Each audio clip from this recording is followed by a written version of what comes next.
gente. Boa tarde.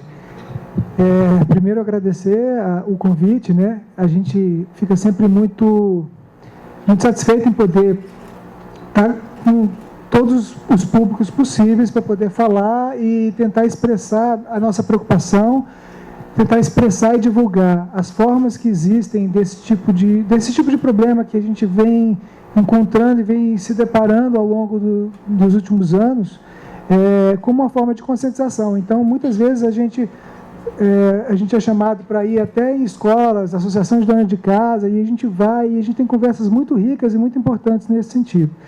A nossa grande preocupação com relação a esse tema que a gente vai falar hoje especificamente, são coisas que vêm acontecendo, sempre ocorreram, fraudes, adulterações, são inerentes ao ser humano, o ser humano que tem uma tendência, de repente, a conseguir ganhar lucros de uma forma um pouco mais fácil do que trabalhando honestamente, trabalhando seriamente. Então, só que isso, ao longo dos últimos anos, e a gente observa que muito até em decorrência da própria inversão da balança comercial nossa no setor de pescados, que nós passamos de exportadores a importadores, tudo isso, de alguma forma, propiciou uma situação que eu considero epidêmica de fraudes. E nós que, quando entramos no Ministério da Agricultura, que entramos na área de inspeção da área de produtos animais, a gente foi criado, fomos treinados a trabalhar com questões relacionadas à saúde pública, e o nosso trabalho sempre foi muito direcionado nessa área.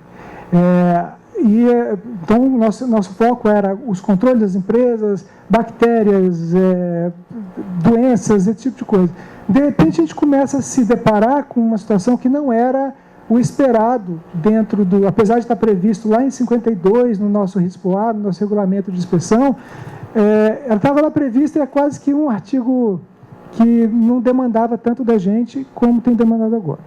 Então, assim, basicamente, as fraudes, em pescado, elas vêm acontecendo e elas vêm se multiplicando, e hoje elas já são muito mais do que a gente, a cada dia a gente descobre novos indícios e novos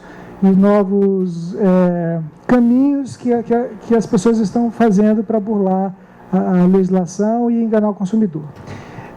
Hoje nós vamos especificamente falar sobre 3 pontos específicos, né? Assim, nós vamos dar um enfoque em 3 fraudes que são os que a gente considera mais importantes. Tá? Qual que é o nosso foco hoje? Né? Todos nós aqui somos ou estamos servidores públicos, né?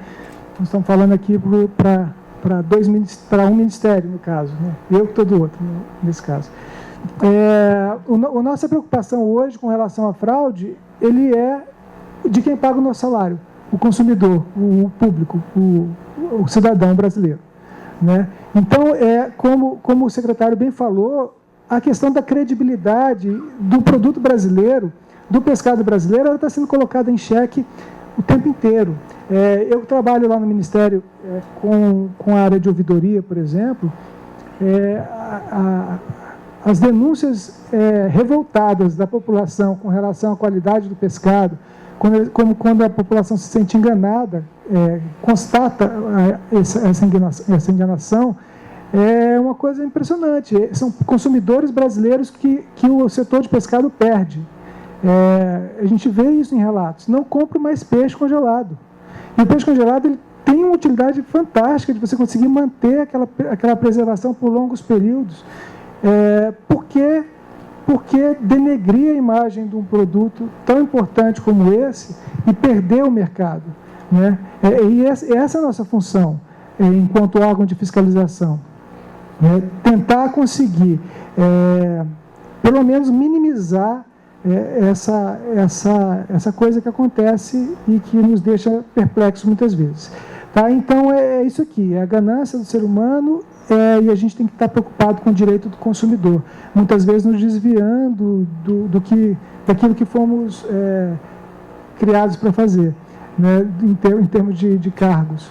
Né? Então, por exemplo, muitos de vocês que estão no Ministério da Pesca estão de uma área que está mais voltada para a questão do fomento, de estimular a produção, E isso tem interface, porque não adianta nada você estimular uma produção que é mal feita e que acaba afastando o consumidor do produto.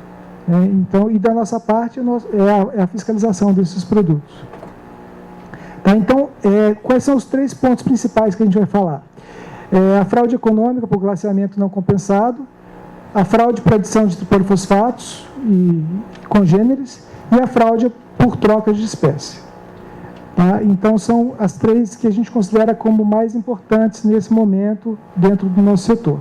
Se vocês quiserem parar, perguntar, a gente está à disposição aqui. Tá? A gente também pode ficar o tempo que for necessário, que vocês puderem também. Então, não temos, estamos à disposição. Bom, com relação à fraude econômica do pescado congelado glaciado, que é o ponto inicial que a gente vai colocar, primeiro a gente queria explicar o que é glaciamento. Tá? Não sei se todos têm essa informação, então a gente vai colocar, peço desculpa para quem já conhece esse fato. O glaciamento, ele na verdade é a imersão, é um processo tecnológico de imersão ou aspersão de água gelada no pescado já previamente congelado, visando a formação de uma película de proteção de gelo na superfície do produto final. Então, é o peixe que já está congelado, quando você entra em contato, você coloca o peixe congelado em contato com a água, ele vai formar uma camada de gelo e essa camada tem funções. Tá? Então, esse é o ponto principal. Quando você coloca o peixe, imerge o peixe congelado na água, ele vai formar essa camada que nós consideramos como uma embalagem. Nós e no mundo todo isso é considerado como uma embalagem. Uma embalagem que, quando você colocar o peixe fora do congelador, ele já vai dissolver inicialmente, aquela água já vai escorrer e já vai embora. Tá? Antes de qualquer outro processamento. E para que serve? Então, é um mecanismo de proteção contra abrasão, racificação, oxidação, gorduras, desidratação pelo frio e o processo de conservação. Então, num processo demorado de conservação que a gente tem hoje, que se trabalha hoje com 24 meses, até 36 meses em alguns países, se você não colocar essa camada de gelo, então não usar uma embalagem bastante resistente a vácuo, que você tire o ar e você consiga... esse produto ele vai estragar em muito pouco tempo. Ele não vai aguentar o processo de congelamento, de armazenagem a longos períodos. Vai ficar um peixe queimado. Se você fizer um congelamento na sua casa de um peixe que você comprou fresco e colocar para congelar e deixar alguns meses lá, você vai perceber o que a gente está falando. É muito, muito evidente. Então, ele é um processo utilizado no mundo todo. Tá? Não tem... todo mundo utiliza esse processo de uma forma bastante importante. Tá? E a legislação mundial estabelece normas e controles de diferentes formas. Então, de uma maneira geral, os países eles adotam o glaciamento, essa camada de glazer, como uma embalagem. Tá? Isso está previsto no Códex Alimentários e é nesse ponto que a gente se segue. A gente já andou discutindo isso até com a presença de alguns de vocês em algumas reuniões interministeriais, etc. Mas a gente não tem como agir de outra forma, é o mais racional e é isso. E como a embalagem o mais importante é que ela precisa ser descontada quando você vai determinar o peso líquido do produto final. Tá? Então, vamos supor, aqui nós temos o peixe que está glaciado, deixar bem em mente que aqui você tem peixe, aqui você tem uma camada de gelo, e o peso líquido do produto é isso aqui. É o peixe descontado dessa camada de gelo. Como é feito esse controle, no caso, que ele tem que ser feito pelas empresas? Algumas empresas, elas utilizam a pesagem do peixe antes de você congelar o produto. Então, isso aqui é no Vietnã, por exemplo.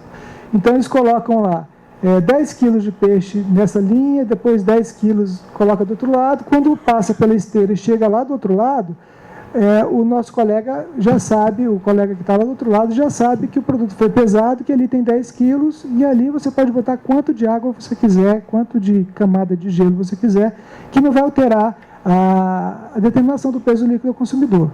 Tá? Não entendeu? Ah, tá, beleza. Não, desculpa, eu tinha entendido, não entendi. Então, assim, isso é um dos mecanismos. No Brasil, a gente não usa muito isso, não. Tá? Esses são túneis de congelamento de metros de comprimento. No Brasil, não é mais ou menos, não é dessa forma que a gente tem trabalhado, de uma maneira geral. Tá? O processo geral que a gente trabalha é esse aqui mesmo. Tá? Você tem o peixe congelado aqui, você passa ele numa esteira com água, depois ele vai passar ali para drenar esse excesso de água, e logo em seguida ele vai passa por um outro processo de congelamento, e aí aquela camada se solidifica e você tem o produto congelado. Até aí está tudo bem, você passa o produto e toda essa questão de tempo, da espessura dessa camada de gelo, vai variar de acordo com a temperatura da água, a temperatura do peixe e o tempo de que ele passa nessa esteira. E tudo isso é calculado e é estimado, e você tem como você é industrial, no caso, né? Tem como industrial saber exatamente quanto que ele está colocando isso no seu produto. A grande questão que a gente percebe hoje é que a pessoa não satisfeita passa, depois volta, passa de novo, depois volta, passa de novo, e aí você tem camadas de gelo, que a gente tem visto nas nossas rotinas de controle, de inspeção, de até 50%. Sendo que hoje a gente sabe cientificamente que 10% de glaze, no máximo 15%, são completamente tranquilos de você conseguir um acondicionamento adequado desse produto. Mas aí vem a questão da idoneidade de quem fabrica. Tá? E aí a gente está falando aqui de uma maneira geral e de algumas empresas. Claro que tem muita gente trabalhando seriamente, e alguns que não trabalham seriamente terminam comprometendo todo um trabalho que é feito nessas empresas.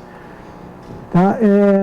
Agora, a empresa ela tem como controlar e ela tem como saber. A cada lote, durante o processo dela, ela promove o descongelamento, e por um processo matemático de subtração, você consegue descobrir qual o percentual de glaciamento que você aplicou e consequentemente, quanto que você tem que descontar do peso naquele produto.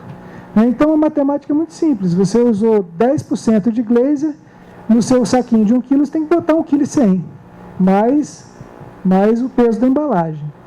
E não é isso que a gente tem observado. Tá? Então, a matemática é simples, só falta fazer. Então, onde é que começa o problema especificamente com relação a isso? A ausência de controle da matéria-prima, a ausência de controle de processo. Quando eu falo de matéria-prima, é que muitas vezes a empresa trabalha como fracionadora. Se ela não tiver um controle da matéria-prima que ela recebe, como é que ela vai... vamos supor, você compra um pescado lá da China, do Vietnã, etc., ou mesmo de uma outra empresa brasileira. Você recebe uma caixa de 20 quilos, você vai fracionar esse produto em saquinhos de 1 quilo. Se você não sabe quanto que tem de glazer, como que você vai poder controlar e saber o que você vai pôr no saco, né, na embalagem? Então, você tem que ter esse controle. Se você não tem esse controle, você fatalmente vai errar. A ausência do controle do processo, o excesso de tempo na imersão na água gelada, que a gente já falou, várias passagens pela imersão, não desconto proposital do peso da água no líquido final. A gente coloca isso em vermelho, porque isso aí é uma fraude que a gente percebe em algumas empresas que existe um descontrole. E na maior parte das outras que aderem ao processo de fraude, de que elas sabem exatamente o que estão fazendo. E elas contabilizam esse lucro ilícito na sua contabilidade. Tá? Então, esse que é o grande problema. Mas existe também um pouco de descontrole de algumas empresas. A fiscalização nesse setor, a gente trata ela de uma forma interinstitucional, né? Então, nós temos o MAPA, que fiscaliza as indústrias, nós temos a atribuição regimental de fiscalizar, inclusive, fraudes e adulterações. Nós temos a atribuição legal de controlar a entrada de produtos importados, e a reinspeção no comércio varejista também é uma atribuição que nos cabe.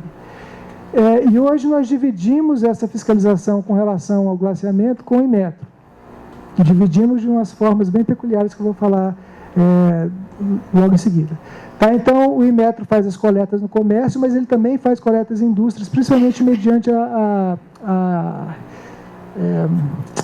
denúncias, né? E eles fazem a normatização. Então, a normatização desse assunto, de como que coloca peso líquido na embalagem, como que não coloca, ela está a cargo do Inmetro. Tá? Então, eu não vou me estender, mas assim, essa apresentação, se alguém interessar, a gente pode passar, não tem problema nenhum. Aqui tem a legislação que nos ampara, tá? que nos ampara a trabalhar. Alguns atos normativos, administrativos que a gente, ao longo do tempo, foi expedindo para poder conseguir organizar e padronizar as ações dentro das indústrias. Não são leis, mas são atos administrativos que a gente expediu ao longo do tempo nessa área. Tá? E aqui eu listei algumas que são a portaria do Inmetro, que essa estabelece a metodologia que é utilizada na fiscalização do peixe glaciado, tá? E mais umas outras normas que são relacionadas também à questão da expressão do peso líquido, peso nos produtos pré-medidos, que é o que o Inmetro realmente trabalha. Tá? Então, vou falar um pouco sobre algumas dificuldades que a gente tem. Do ponto de vista de prática de inspeção, uma das nossas dificuldades é a inspeção periódica, porque nós viramos as costas e a indústria vai trabalhar do jeito que ela está com vontade, na maior parte das vezes. Tá? Hoje nós chegamos a ponto de algumas empresas que a gente entra em regime especial de fiscalização, que tem uma inspeção mais intensificada, das empresas transferirem as atividades para a madrugada, né? Não é raro isso acontecer. Tá? Tivemos casos recentes agora também, e quando a gente teve que... Aí tinha denúncia de Polícia Federal, estão trabalhando de madrugada. Então, é uma loucura trabalhar vocês estão aqui no Ministério da Pesca, vocês sabem o que é trabalhar com dificuldades de recursos humanos. Né? Algumas coisas vocês precisam de gente para executar na ponta e não conseguem, porque a ponta está com pouco funcionário. Então, a gente passa por isso também, a gente sempre coloca isso dessa forma. A gente tem algumas dificuldades nesse setor com relação à técnica laboratorial. Por quê? Porque a técnica laboratorial, tanto a do Inmetro quanto a nossa, ela só consegue só consegue trabalhar aquele produto com embalagens pequenas, de 1 quilo, de 2 quilos no máximo. Então, aqueles produtos que vêm, principalmente importados ou em grandes volumes, a gente não consegue, porque você não tem como pegar 20 quilos de produto e fazer esse desglaciamento e fazer essa medição. É impossível, do ponto de vista de técnica. Então, é uma limitação que a gente tem, e a gente optou por focar no consumidor. Né? Então, se o consumidor quem comprou esse produto em 10, 20 quilos, vai ter a responsabilidade de controlar o que está comprando, para não repassar ao consumidor alguma possível fraude que venha. Tá? Então, outra dificuldade que a gente tem encontrado são as distâncias entre as indústrias e os laboratórios. Então, muitas vezes a gente coleta a amostra e, no tempo que ela leva até o laboratório, ela termina descongelando ali e você não consegue provar que o produto estava fraudado, muitas vezes. Então, é uma dificuldade, porque ele derrete antes de chegar até o laboratório. Uma dificuldade jurídica que a gente enfrentou de uma forma importante é que hoje nós temos 2 sistemas de inspeção de produtos glaciados. Tá? Nós temos um sistema de inspeção do Brasil, onde a gente pode entrar, coletar, fazer as análises e autuar e apreender produto. E nós temos um sistema que foi criado pelo Judiciário quando as indústrias do Sindicato dos Armadores das Indústrias de Pesca lá de Itajaí, região do Sindip, eles entraram na Justiça e eles obtiveram o direito de não ser fiscalizados pelo Ministério da Agricultura. Então, a gente inicialmente, em 2008, quando a gente intensificou as ações, o que aconteceu? A gente usava a metodologia do Inmetro. Aí eles entraram com mandato de segurança e o juiz ele entendeu que nós não poderíamos utilizar a metodologia do Inmetro para fazer o trabalho. Aí nós criamos a nossa metodologia, muito melhor, de passagem. Ela consegue realmente tirar todo o glaciamento e dizer exatamente quanto que tem de glaze naquele produto e quanto que tem de peixe efetivamente, de pescado. Aí, quando nós criamos a nossa metodologia, que está na Instrução Normativa 25, em 2011, a gente começou a aplicar em 2012, aí eles ganharam na Justiça novamente, e agora dessa vez foi para valer. O direito de que não ser fiscalizado mesmo. Então, só o Inmetro pode fazer as ações. Então, nós estamos nessa situação. Hoje, nós temos algumas das principais indústrias do Brasil na área de pescado, que vocês conhecem. É um setor muito importante, né, em termos de volume de peixe congelado, o setor lá de Santa Catarina, então lá a gente não pode agir. Tá? Então, e aí, como diz, o que nós estamos trabalhando hoje? A gente, quando o rio corre e a gente encontra um obstáculo, o rio, o que o rio faz? Ele vai correr para onde dá. Então, nós estamos trabalhando hoje em termos de estabelecer parcerias com o Inmetro, para que a gente, mesmo não podendo trabalhar, a gente trabalhe junto. Então, nós temos algumas alternativas e algumas saídas que a gente tem conseguido. São várias que a gente está trabalhando, tá? Mas a gente já tem feito alguns trabalhos em parceria que estão dando muito resultado, né? Então, a gente participa junto com eles, sem interferir no trabalho deles, mas a gente sabe, olha, esse produto está ruim, e aí a gente vai conseguindo fazer um trabalho em parceria bastante interessante. Tá? Então, quer dizer, como que a gente pode controlar hoje na inspeção essa fraude? A verificação dos autocontroles das empresas, tá? Que não sejam as empresas que ganharam na justiça, amostras periódicas na rede Lanagro também, não vale para eles, e notificações aos demais órgãos. Então, nessa notificação aos demais órgãos é que a gente entra nesse trabalho. Sempre que a gente detecta uma fraude, mesmo que a gente não possa agir, a gente trabalha junto com o Inmetro nesse sentido. Tá? E essa metodologia nossa é uma metodologia bastante interessante, porque a gente conseguiu, a do Inmetro você você coloca o peixe congelado, já glaciado, numa bandeja, numa cuba com água, e aí você conta 20 segundos e tira. Isso seria muito legal se você tivesse peixes aí pescado com 10%, 15% de glaze.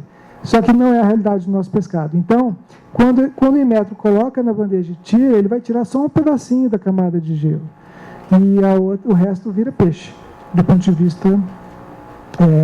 E aí o Inmetro, nós temos discutido muito com eles já perceberam que precisa mudar isso, e a nossa metodologia, o legal dela é que a gente vai tirando aquela camada de gelo até ela sair toda.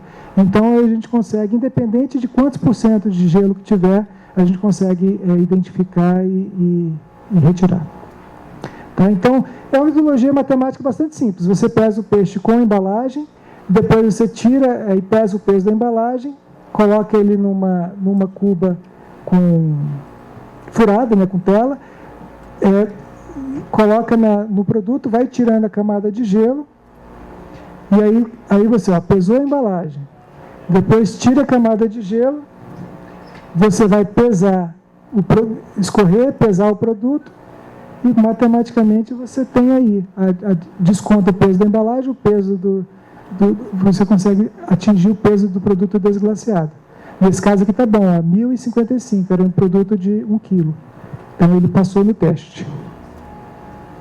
Tá? Então, assim, como deve ser controlado o mercado varejista? É até um trabalho que foi discutido naquela última reunião da Secretaria de Relações Interinstitucionais lá da Casa Civil, que é aquele trabalho com o mercado varejista, que compra também as embalagens de 10, 20 quilos e fraciona no supermercado.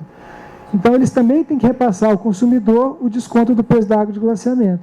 E aí tem que ser feito um trabalho com os supermercados de fiscalização também, para que isso seja verificado. Tá? E aí, no caso, com relação aos controles dos demais órgãos, sempre colocando que cada um dentro do âmbito da sua atuação, trabalhar com denúncias e ações conjuntas. Isso vale para todos os tipos de trabalho de uma maneira geral. E aqui, como a gente sempre orienta a população, é uma coisa muito simples, que eu faço como consumidor, e não tem muito erro, não.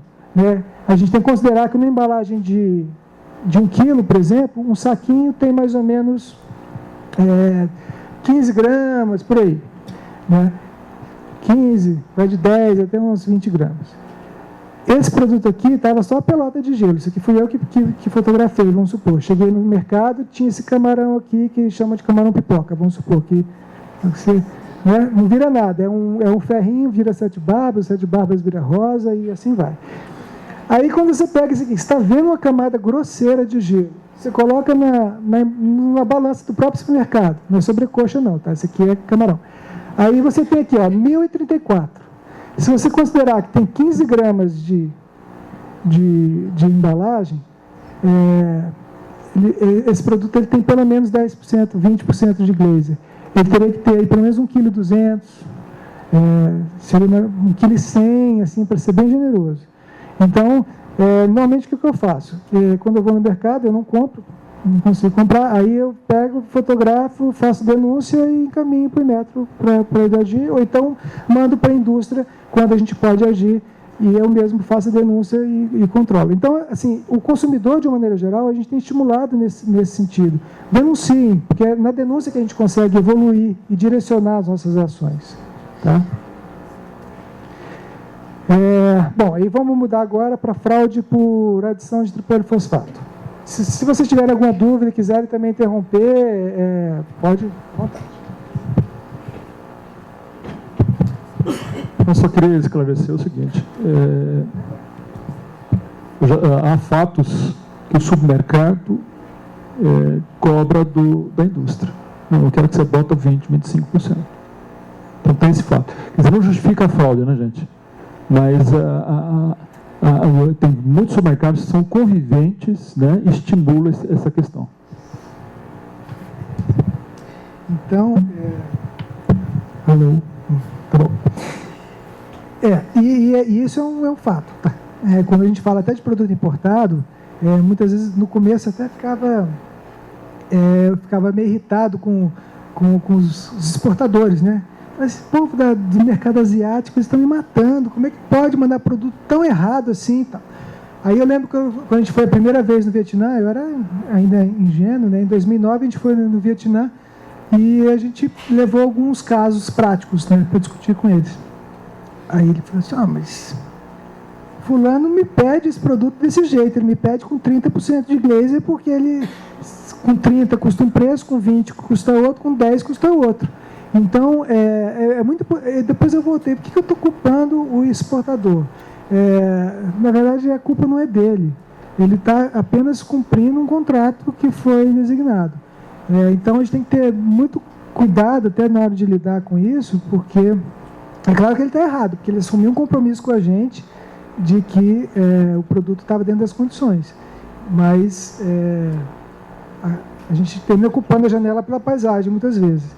Tá, então, agora, passando a fraude tripolifosfato, é uma que também ela passou a ser mais importante quando a gente começou a comprar muito produto, principalmente no mercado asiático. E a gente fala do mercado asiático por quê? Porque eles estão acostumados a vender para o mundo todo. E vários países do mundo trabalham com o tripolifosfato de uma forma diferente do Brasil. O Brasil não pode, né, usar o tripolifosfato no produto, a não ser na água de glaciamento. Mas nós vamos falar sobre isso aqui. Então, qual que é o objetivo do uso do tripolifosfato? Você tem um peixe magrinho, você adiciona água com tripolifosfato, e aí ele vai dar aquela inchada bonita, vai ficar bem maior do que costumaria ser. Tá? Então, ele tem uma utilidade. Utilizado em condições normais, ele teria a utilidade de reter a umidade natural do produto, tá? do pescado, reduz as perdas de líquido durante o congelamento e estocagem, e inibe o sabor e a oxidação lipídica e promove uma crioproteção. Tá? Isso até na água de glaciamento é muito legal, ele realmente ajuda, porque tem uso permitido. Tá? No Brasil, apenas na água de glaciamento é permitido, porque ele melhora a qualidade daquela camada de gelo que vai. Ela fica mais firme, ela fica mais brilhante e ela segura mais a qualidade do peixe. Então, funciona e tem um limite máximo para isso. Tá? A grande questão é o mau uso disso. Quando começa a se usar. para reter a água adicionada como forma de fraude econômica ao consumidor. Então, você pega aquele peixe, aí, ó, são as formas de aplicação. Tanto por imersão, tá? Com água, isso aqui foi lá no Vietnã que eu vi. Tá? Com água com tripolifosfato, você imerge o produto. Lá tem linhas de tumbler, que parecem essas betoneiras grandes aqui. Então, isso aqui é utilizado, você fica agitando o peixe com aquela água, com aquela solução, e aí ele vai inchar mesmo. É o objetivo. Tá? Pode ser feito por aspersão, mas aqui ele não incorpora tanta coisa assim, e por injeção. Tá? Então, isso aqui, até no Brasil, nós temos uma empresa que, quando exporta para a União Europeia, ela pode usar essa máquina aqui. Tá? Porque a União Europeia aceita esse produto e aí o tripolifosfato vai como ingrediente. Você tem peixe, água e tripolifosfato como lista de ingredientes. Você não está comprando peixe. No Brasil, não. Se vende como peixe e o peixe está todo fraudado. Esse que é o grande problema nesse sentido. Só para ilustrar, isso aqui foi durante a última operação que a gente fez com a Polícia Federal. Isso aqui, na verdade, estava sendo comercializado como merluza no saco. Aí a gente teve que fazer uma avaliação, então nós fomos descongelar. Quando a gente foi descongelar, as quantidades eram absurdas de gelo no glaciamento. Aí a gente falou assim, já começou errado esse negócio aqui. Aí depois, quando a gente foi ver, estava todo furadinho. Tá? Esses furos aqui são furos que eles utilizam máquinas, lá na China, eles utilizam máquinas, e aí você fala merluza na China, né? Porque não era merluza, era labote também, então era outro,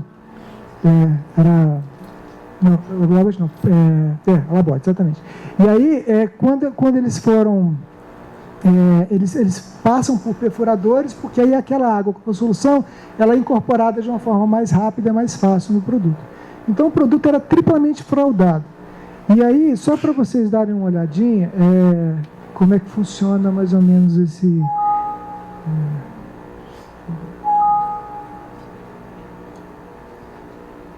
é isso não. Eu ia mostrar. No teste ele funcionou. Aqui ele não quis funcionar. Ah, que pena, gente. Mas... Não. Aí, quando ele passa para frente. Quer ver? Deixa eu tentar aqui.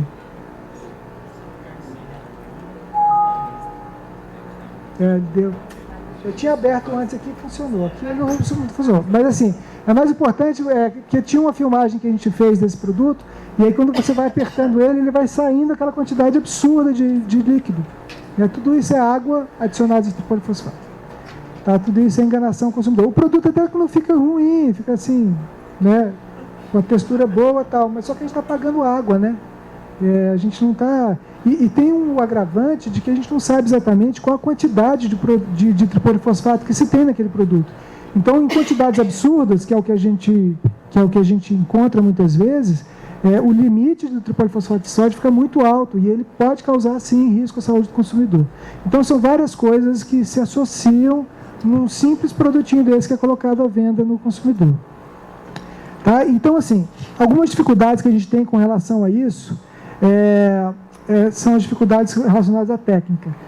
Então, por exemplo, a determinação de fósforo total não é muito preciso. Você tem variações de fósforo total de acordo com a espécie, época do ano, se é macho, se é fêmea. Tem uma série de variações que a gente ficou com dificuldades de se determinar através do fósforo total. Diferenças significativas entre as espécies, locais de captura e determinação de tripolifosfato em pescado congelado. As técnicas que a gente conseguiu até então, elas só garantiam a presença do tripolifosfato mesmo em produtos que tinham sido feitos até 10 dias de produção. E ao longo do período de armazenamento, vai ter uma decomposição bioquímica do fosfato e aí a gente, como o nosso produto congelado, que está mais em risco, que são os importados, eles chega aqui com 90 dias, com 60 dias, até todo o processo de importação se concluir, a gente não conseguia, dentro dessa técnica, fazer. tá? Mas isso está mudando, a gente está desenvolvendo uma técnica no Lanagro lá do Pará, lá de Belém, e aí essa técnica a gente vai conseguir, a gente espera que em breve já ter a nossa técnica validada para poder fazer as análises de polifosfato no nosso pescado. Tá, então, isso é uma boa notícia para aí, que nós estamos aguardando ansiosamente, né, nós da área de inspeção. Tá, então, com relação aos produtos importados, a nossa dificuldade é realmente o acesso às plantas, então a gente descobre que as coisas acontecem muitas vezes só depois que o produto já chegou, e é baseado na confiança, então é o certificado sanitário e a empresa no processo de fabricação. Como essa confiança ela é quebrada de muitas formas, a gente teve uma implementação, uma melhoria até do nosso certificado sanitário, até quando a gente começou a trabalhar em conjunto com o Ministério da Pesca, a gente foi trabalhar no modelo único de certificado sanitário, vamos trabalhar com as informações de sanidade, informações de saúde pública. Aí a gente colocou alguns gatos ali alguns gatilhos no certificado sanitário que, só de a gente ter colocado isso, a gente já criou um incômodo muito grande. Porque o nosso certificado sanitário não existia uma declaração única, cada um declarava o que queria, né? Basicamente era isso. E quando a gente estabeleceu que o produto não tem adição de polifosfato antes do congelamento, como um item, uma declaração de certificação de autoridade sanitária, e a gente também estabeleceu como outro item que o peixe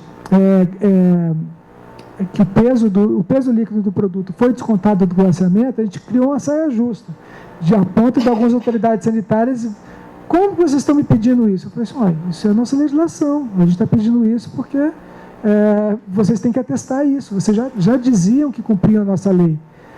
E aí a gente criou, eu soube, teve um feedback de que a gente conseguiu reduzir bastante essa questão da fraude após esse mecanismo simples, que a autoridade sanitária, né, que vai botar a caneta e a assinatura e o carimbo ali, ela pensa duas vezes se vai assinar ou não, sabendo que o produto está com esse tipo de problema. Tá? Então, essa é uma questão que a gente conseguiu avançar um pouco mais nesses processos. Tá? Então, com relação ao tripolifosfato, é isso. Então, vamos pular agora para a nossa terceira e última fraude, tá? Que foi o que causou um grande rebuliço aí a partir desse ano, né? Desde o começo desse ano aí, a gente viveu uns momentos bastante turbulentos com relação a isso. Bom, então o que a gente conseguiu constatar em termos de ocorrência? Isso já desde o ano passado as coisas começaram a ficar muito insustentáveis, e a gente começou a fazer um trabalho de articulação já desde o ano passado. Esse ano foi quando estourou as coisas de uma forma mais importante, mas no ano passado a gente já começou a se instrumentalizar para poder combater esse tipo de problema. O que a gente começou a observar? Substituições de espécies mesmo, tá? Que é o mais comum. Algumas misturas, você pega um saquinho lá de uma embalagem, você coloca 10 filés, você coloca lá uns 7 linguados e bota uns 3 labotes, bota umas 3 abrotes, você dá umas misturadas lá. Com isso, parece que não, mas quando você trabalha isso em termos de toneladas, um filezinho que você coloca errado ali já te dá um ganho interessante do ponto de vista ilícito, logicamente, mas assim, do ponto de vista financeiro, industrial. Tá? E isso a gente estava percebendo muito. Tá? E outra coisa, nomenclatura, denominação de venda. Então, é um problema. Não, eu compro uma solha, eu compro um labote, mas eu quero chamar de linguado, porque linguado vende bem e é mais caro. Se eu botar aqui que esse peixe é labote, eu não vou ter mercado, o povo vai querer pagar mais barato e eu quero vender ele caro. Então, essa questão da nomenclatura é uma briga que nós ainda estamos tendo, ela está correndo aqui no Ministério da Pesca também, não corre só lá no Ministério da Agricultura. Tá? É uma briga que a gente tem que pensar muito bem em termos de direito do consumidor, como é que a gente vai se posicionar com relação a isso. Tá? Porque as espécies, por mais que você você coloque 3 espécies lá, vamos supor, um linguado, que é o dos nossos paralites lá, aquele nosso linguado, você coloque lá uma solha, né, que é a limanda áspera, você pegue um alabote lá, que é o Laterestes stomias, ictiologicamente eles são parecidos. Se olhar por fora ali, eles têm bastante semelhantes ali, olhando, tudo chatinho, com aquela cara torta e tal. Parece que é a mesma coisa. Mas vai ver sensorialmente, vai ver em textura de carne, vai ver, eles não são iguais. Tá? Então a gente entende que a gente não pode colocar isso no mesmo saco e botar como se fosse o produto só. Então, essa questão da nomenclatura é uma situação bastante delicada e ela está correndo nos 2 ministérios. Tá? Então, é legal a gente estar atento a isso. Bom, qual que é a motivação dessa história toda? Né? Muitas vezes, a troca de espécies pelo de menor valor econômico, que é o mais comum. Muitas vezes, no portfólio da empresa, ele precisa ter algumas espécies que ele não tem. Então, às vezes, não é nem pela questão do preço. Muitas vezes a gente observa trocas de peixes com valores até semelhantes. Mas ele precisa de ter...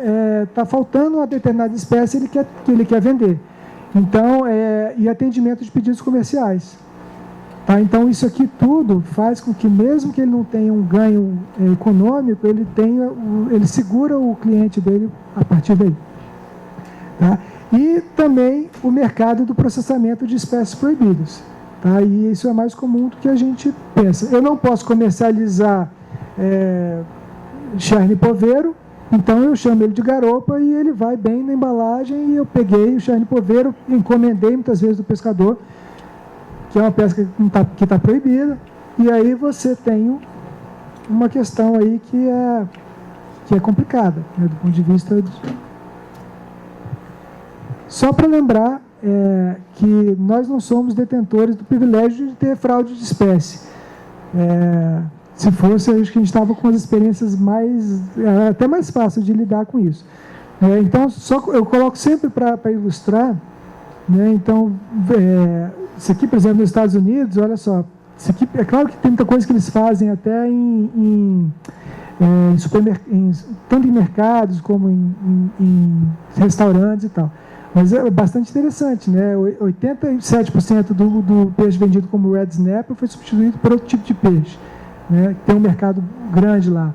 Né? 59% do atum foi substituído também por outro tipo de peixe. Isso são dados assim que eu coloco só para lembrar.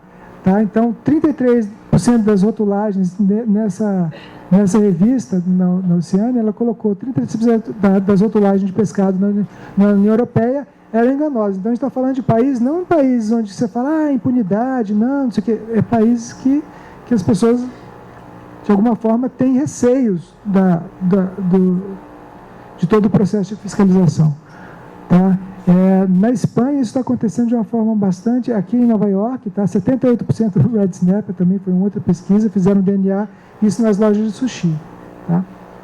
New York Times, essa foto é deles, tá? Do New York Times. Tá? Então, 25% dos peixes servidos em restaurantes em Nova York estavam com a denominação incorreta.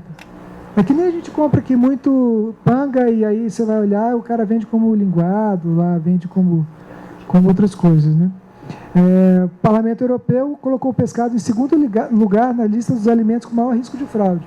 Então, o mundo todo está de olho. Na Espanha, a Espanha chegou até 25% dos produtos de atum, bacalhau e anchova comercializados na Espanha com irregularidades em termos de etiquetagem aí do produto. Tá? Então, por aí vai. Ó, é um mundo, BBC... da Europa, 82,4% de peixe defumado estava com informação incorreta da espécie. Tá? Aí você tem na Europa, de uma maneira geral, aí bacalhau, adoc, polac, panga. Tá? Então, não é como é que fala? Um atributo nosso essa questão, não. A gente tem realmente uma questão importante ocorrendo no mundo todo. Tá? E no Brasil, a gente também tem alguns exemplos que começaram, por exemplo, algumas pesquisas. É engraçado que a gente, como órgão fiscalizador, a gente tem uma série de limitações. A gente não pode citar o nome das empresas, a gente não pode fazer uma série de coisas, né? Apesar de ter vontade de fazer, muitas vezes. Mas Eles fazem e você vai ver, depois eu vou mostrar, vários órgãos de pesquisa fizeram e divulgaram, inclusive, o nome dos estabelecimentos onde foram encontrados essa fraude. Tá? Mas aqui, esse especificamente aqui do UFMG, ele publicou uma tese, uma dissertação de mestrado, 40% apresentaram substituições do pescado ou problemas de rotulagem que impediram a identificação das espécies. Tá? Então, 22% das amostras comprovaram por DNA.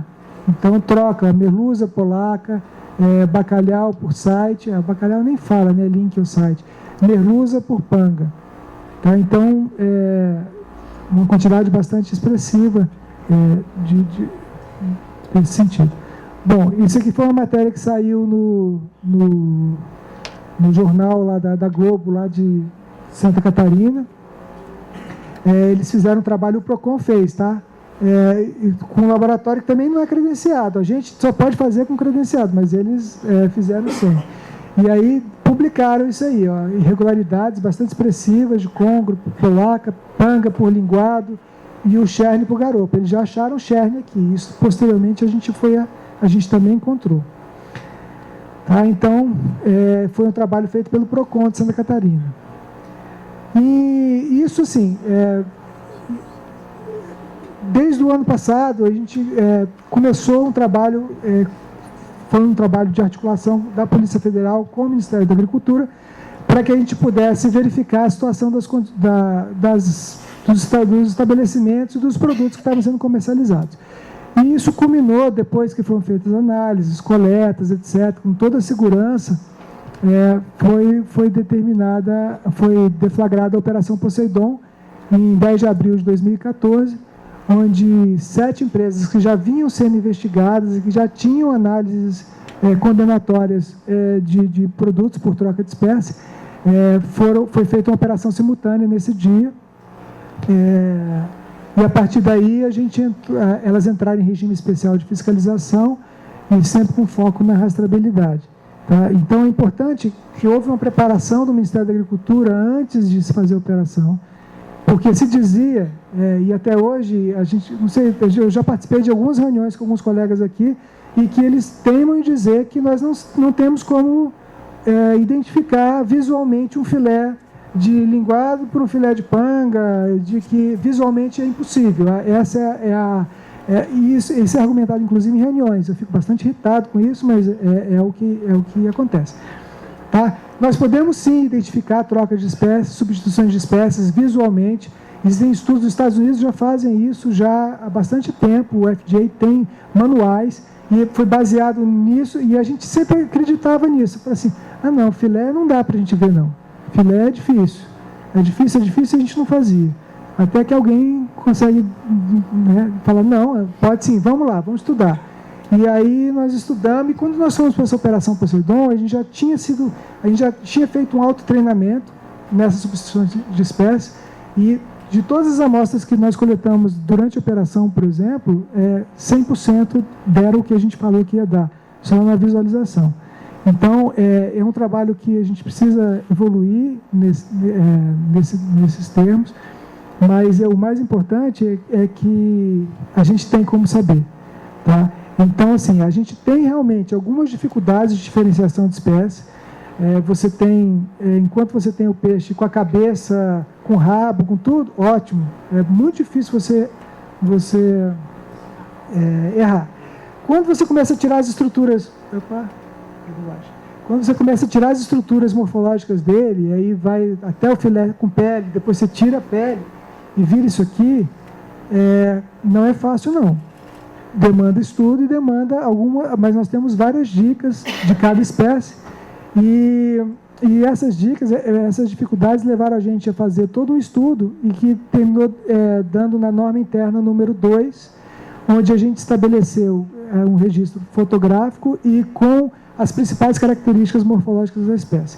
Então, hoje a gente trabalha com relação à troca de espécie através de aspectos morfológicos, principalmente a conformação de miômeros e miocéptos, que são da musculatura do peixe. Então, você tem conformações daqueles miômeros e daqueles miocéptos que te indicam tal peixe. Eu vou mostrar rapidamente algumas algumas substituições assim, dá para a gente ter uma noção de como que a gente consegue identificar que aquela espécie não é aquela que ele está dizendo. Tá? Então, assim, só para voltar, essas que são as três que são muito utilizadas hoje para se chamar de linguado. Tá? O alabote, a polaca, o panga, faltou aqui a solha, mas basicamente, se olhando assim a grosso modo, parece até que elas são parecidas. Elas são, mas assim, tem diferenças. Tá? Então, essa inspeção, hoje, o nosso foco na substituição de espécies tem sido trabalhar na avaliação comparativa. Então, muitas vezes a gente pode até não dizer, esse peixe aqui é a polaca, mas a gente pode dizer, esse aqui não é linguado. Esse aqui não. Então, se a gente não chegar na certeza, a gente sabe que está trocado. Então, é uma ferramenta que hoje está sendo utilizada na nossa rotina de inspeção, tá? E isso é uma preparação que a gente está fazendo para o novo passo, que é o DNA dentro dos nossos laboratórios. Tá? Então, esse é o trabalho que nós estamos desenvolvendo. Então, só para colocar alguns exemplos, né? Então, você pegar, por exemplo, uma merluza com a brote, ela é bem parecida. A vantagem nossa é que a brote, geralmente, ela vem com pele, né? E essa merluza, então você consegue diferenciar por esses aspectos rendados aqui, e você tem uma diferença bastante grande. Agora, isso aqui, vamos supor, já é o peixe eviscerado sem cabeça. Ele com cabeça é completamente diferente. Quando você tira essas estruturas, aí você tem as dicas também do tipo do corte, que você tem que tirar de um para outro, né? A brote você tem que fazer ele mais fundo, ela é um peixe que é mais sofrido, né, no nosso mecanismo de pesca. Então, ele já chega bem judiado, se você não fizer uma toalete nela e tirar. Então, a gente tem alguns aspectos que são verificados.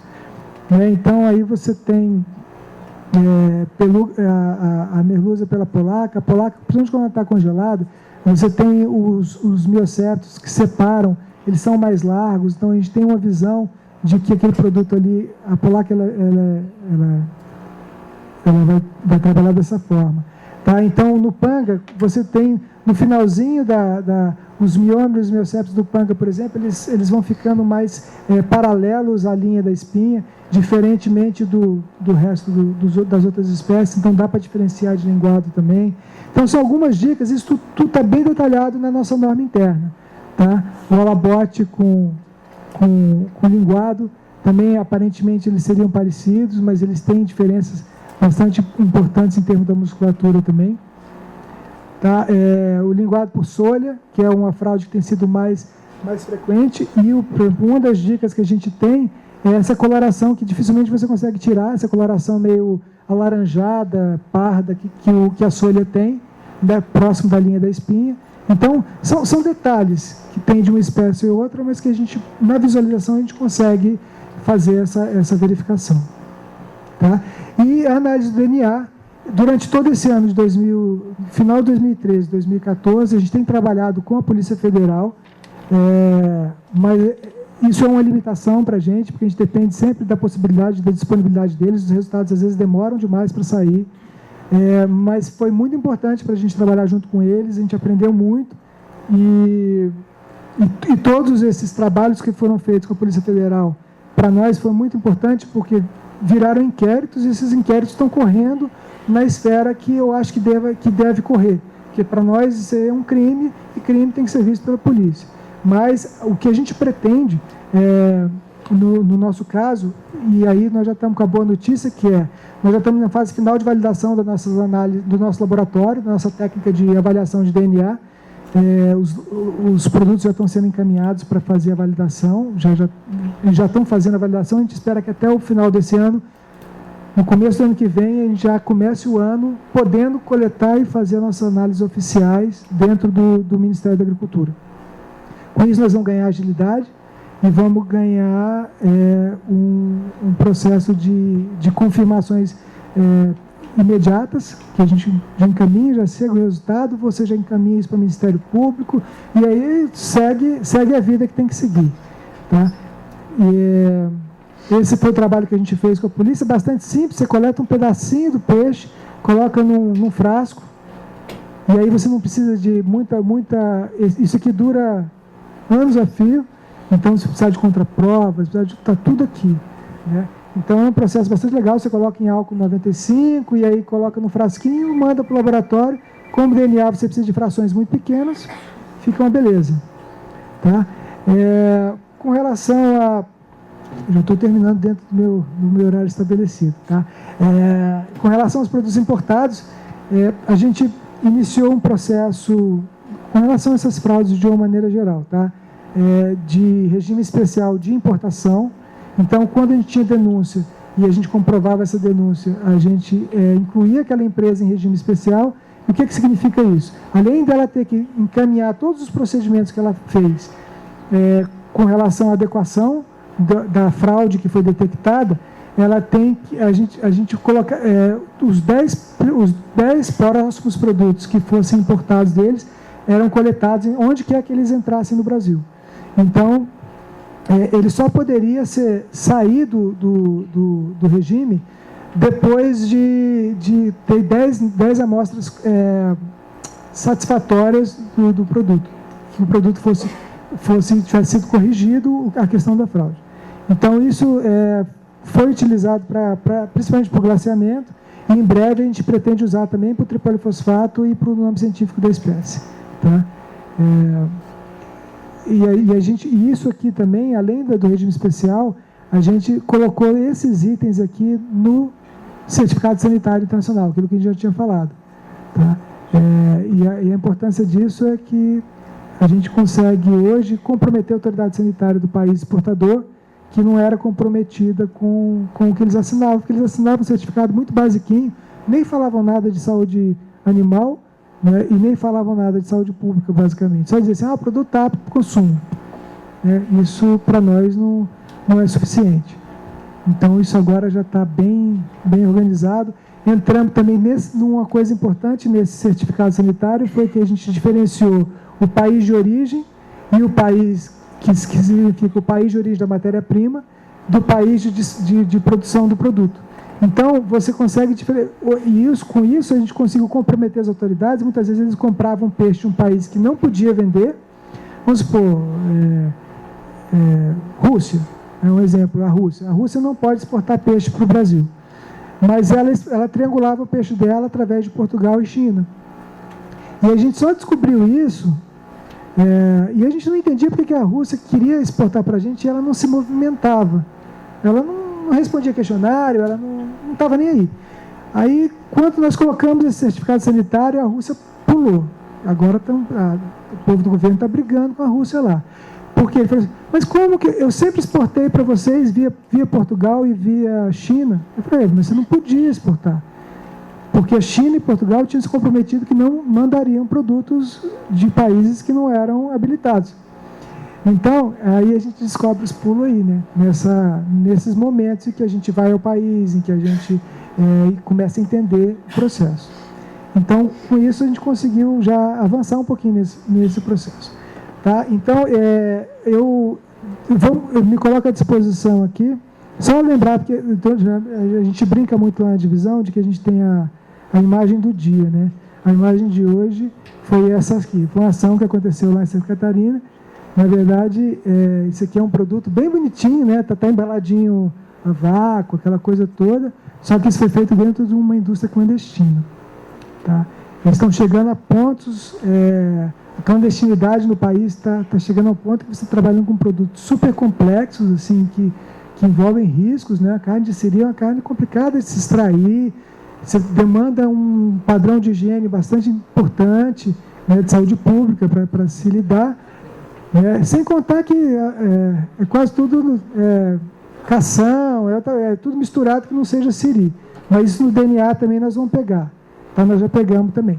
Mas a imagem do dia, porque mandou hoje essa ação, hoje está sendo feita essa ação, ontem, né? E na verdade eles já estão trabalhando isso, eles têm rótulos, e uma grande coisa que não tem a ver com fraude, mas eu preciso desabafar, a gente precisa, como setor de produção,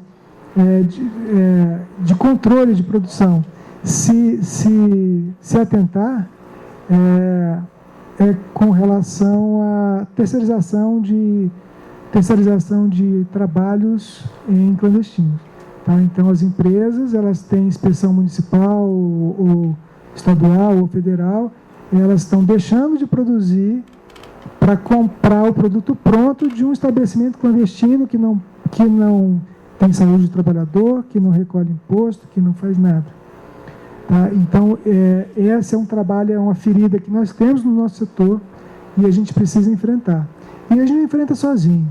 Tá? A gente tem que enfrentar. Para enfrentar isso, nós temos que ter Receita Federal, tem que ter Ministério Público, tem que ter Ministério da Saúde, porque nós temos trabalho escravo, nós temos trabalhos análogos à escravidão, não é escravo, mas assim, funcionários sem as menores condições de trabalhar, sem equipamento de proteção individual. Nós temos sonegação de impostos, nós temos profissionais que não são avaliados nem do ponto de vista de saúde, e nós temos a questão de saúde pública, né? Estabelecimentos precaríssimas condições sanitárias, e esse produto está com a embalagem aqui que vai parar no mercado. Algumas tinham CIF, tá? Que tinham inspeção federal, algumas tinham inspeção estadual. Encontramos embalagens prontas disso aí agora a polícia vai decidir se isso aí foi falsificado ou se foi terceirizado. Tá? Isso não cabe a gente. Para a gente cabe aprender tudo e fazer o trabalho.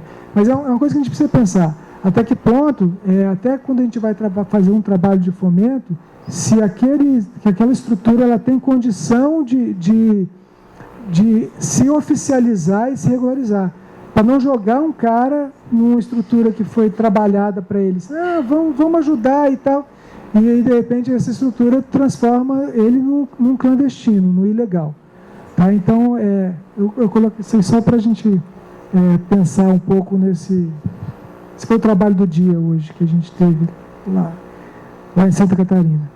Lá hoje nós temos, por informações do governador de Santa Catarina, numa reunião que a gente fez com o Ministério Público e tal, mais ou menos mapeadas 190 empresas clandestinas de pescado funcionando.